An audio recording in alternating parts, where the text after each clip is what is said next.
السلام عليكم مرككوبات maanta way bishu ku beegan tahay bishii 22 2018 waxay soo yeesheegaysay inay xusaysay maalinta dhalinyarada soo waxay ka shaqeysaa lixda gobol ee Soomaaliland sayadu isu aaminsan tahay laakiin dhalinyaradu malaha ma aaminsana kuwaasan kamid ahay anigu maanta ee leh Soonya cid gaar ah iskale meel gaarna oo laga maamulaa oo Hargeysa la yiraahdo sida khadar soo sheegay waliba xaafado gaar ah cid gaarna oo xiran tahay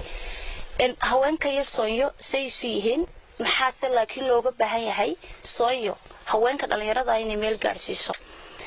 muddo inta ku siman Soomaaliland jirto waxoogaa way ka daayar tahay inta ay Sooyo jirto waxa muhiim ah in laga waramo Sooyo maxay u taagan tahay waxay sheegtay maanta xubnaha kamida Sooyo inay ku xusayaan maanta dhalinyarada Soomaaliland ay ku xuseen magaalada Boorame xarunta gobolka Awdal malaha waxay moodayeen in sidii seminaarka inay u qabtaan inay ku xusaan xusitaan ay ku maamuusayaan ay ku sheegayaan oo maalintii dhalinyarada intaas hadii aan uga yimaado Soonya waxa loo aasaasay inay dhiirigeliso horumariso dhalinyarada xaaladeeda kala duwan haday noqoto waxbarashada haday noqoto ganacsiga haday noqoto dhiirigelinta dhalinyarada taariibka inta badan ugu mudan waxyaabaha loo baahan yahay dhalinyarada ka waxay geliso waxana muhiim ah sidoo kale in haweenka dhalinyarada ah hay meel gaarsiiso bulshada reer Soomaaliland gabi ahaan ma adduunka waxa la sheegaa dhalinyaradu inay ka yihiin 5% meesha dhalinyaradu isu tagto ay waxay soo keenaan inay horumarto ayaa ugu muhiimsan dunida caalamka dadkuna ay aaminsan yihiin Sooyana magaceegaaba ka muuqata inay dhalinyaro tahay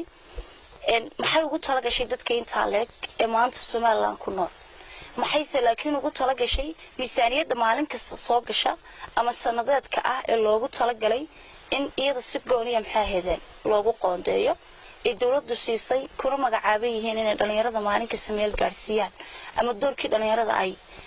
meel kaga soo bixiyaan xaaladii kala duwanaa iyo baahidoodii ay rabeen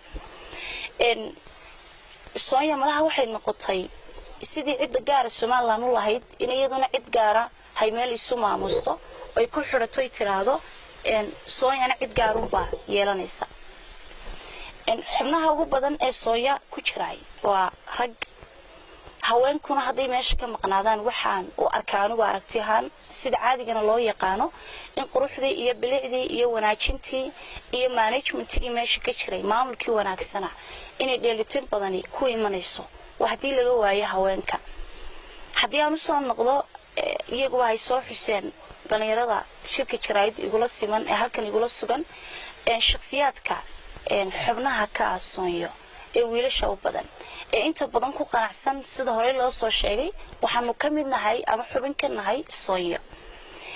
baahida fara badan ee gobolka taala ragaasan la hadlaya xubnaha ka Sooyo way ka badan tahay inaad ku qanacsanaataan kaliya inaad xubinimo